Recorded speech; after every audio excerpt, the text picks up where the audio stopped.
Cela arrivera forcément un jour, avec la conjugaison des efforts de tous, élèves, enseignants, directeurs, parents, éditeurs et tous les amoureux du livre et de la lecture.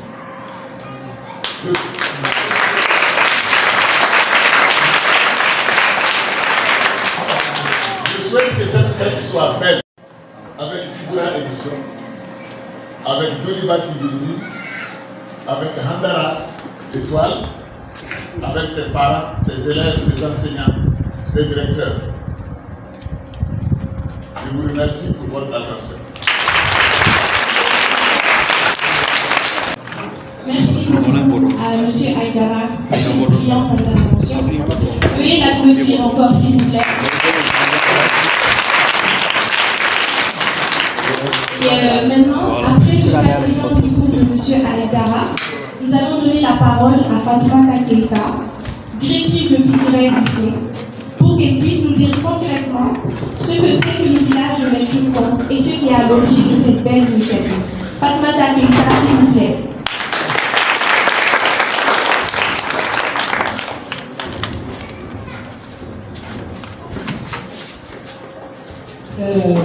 Je pense que je suis en caméra. Bonsoir tout le monde. Bonsoir les enfants. On s'applaudit. Ce soir, c'est la fête du livre, de la lecture et des lecteurs et lectrices. Ça s'applaudit. Moi, je suis Marie Fatoumata Keita, je suis directrice de Figura Édition, auteur pour les textes pour enfants aujourd'hui, parce que en tant qu'auteur, nous sommes confrontés à la problématique de la lecture. Il n'y a pas d'écrivain sans lecteur. Et cela signifie peu de choses d'être écrivain dans un pays où on ne lit pas. C'est pourquoi, auteurs et éditeurs, plus les écoles et les promoteurs d'écoles, les parents, nous devons conjuguer nos efforts pour que nos enfants lisent. C'est pourquoi Figura Édition est née d'ailleurs. Nous sommes nés pour faire de la littérature pour les enfants. Nous avons d'autres collections, mais nos collections favorites sont les collections Contes des légendes d'Afrique que vous avez en main, les collections, les grandes figures de résistance en Afrique et la collection Les tout petits. Pourquoi le village de lecture compte? Le village de lecture compte est né d'un constat, d'un contexte, et ça se justifie par quoi? Très souvent, nous entendons les parents dire, même au niveau des universités, des professeurs d'université qui m'appellent et qui me disent: ah, ma fille n'aime pas lire, mon fils n'aime pas lire. Que dois-je faire pour que mes enfants lisent?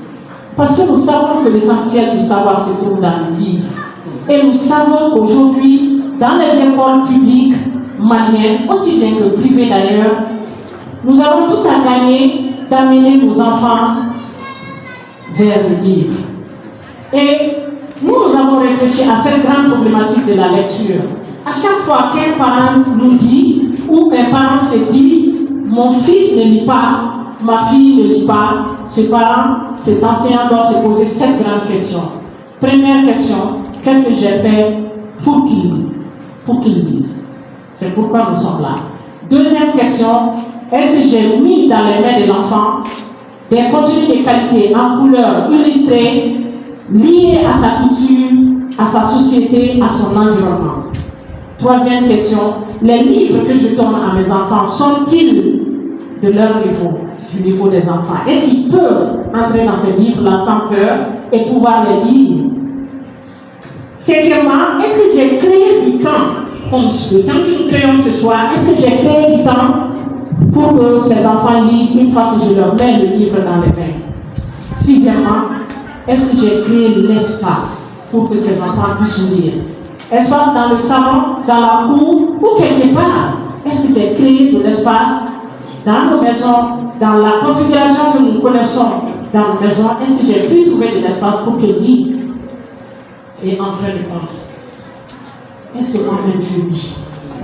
Est-ce que quand l'enfant ne peut pas lire, ça veut dire décoder et encoder, je suis un parent qui l'amène à aller vers le corps, décoder et encoder mais plus A, ça fait ma plus ma, ça fait maman. Est-ce que j'arrive à faire ça avec mon enfant? Et à chaque fois, quand vous n'arrivez pas à poser ces questions, la même problématique reste. Et quand vous posez ces questions, vous devez y répondre sincèrement, franchement, d'où les concepts du village de lecture compte. Les concepts du village de lecture compte essayent de répondre aux 7 questions que nous nous sommes posées pour que nos enfants, pour y répondre afin que nos enfants lisent. C'est un village imaginaire, comme celui-ci, où nous allons camper pendant 2 heures en mettant des livres dans les mains des enfants, comme vous voyez, et en les amenant à entrer dans le livre, à les lire avec plaisir, dans une atmosphère plaisante et agréable comme ce soir. On s'applaudit. Et c'est pourquoi nous sommes aujourd'hui, nous sommes à la première édition, nous avons des partenaires qui nous ont aidés pour que cette initiative soit. C'est d'abord nos auteurs que je vous demande d'applaudir. Ils sont là ce soir. Sadika Keita, auteur de Yerekame, ou l'enfant perdu, le crocodile de l'éléphant, le perroquet des singes. Il est là aussi, merci beaucoup. Il est là, Amadou Dambélé. Il est un des auteurs de notre collection, les tout petits, auteur de Dans ma classe et de Sita la coiffeuse, et qui sera avec nous pendant cette édition. Elle est là, Awa Dambélé, elle est conteuse, elle est auteure, elle est directrice de la maison d'édition Silidolo, c'est notre partenaire stratégique de cette fois. Merci à Awa d'être là. Nous avons 2 autres auteurs de la collection, Moussa Kanzoé qui n'est pas là, Oumar Dissa, l'auteur du Kaïma de Sassila et de Bakaridja de Missi, qui vont nous rejoindre d'un moment à l'autre. Je veux saluer l'hôtel et l'école Andara. Mon oncle, Youssouf Mohamed Aïdara, on l'a connu. Il a beaucoup travaillé sur la question de l'école au Mali, au niveau des projets aussi bien qu'au niveau du ministère. Et il est quand même un des acteurs de l'école malienne qui connaît la valeur du livre. C'est pourquoi c'est grâce à lui aujourd'hui, grâce à sa volonté d'acheter 100 de nos livres et de les mettre dans les mains des enfants, pour que nous venions dans son école camper notre village imaginaire afin de faire lire les enfants. Ce n'est pas tous les professeurs qui le font.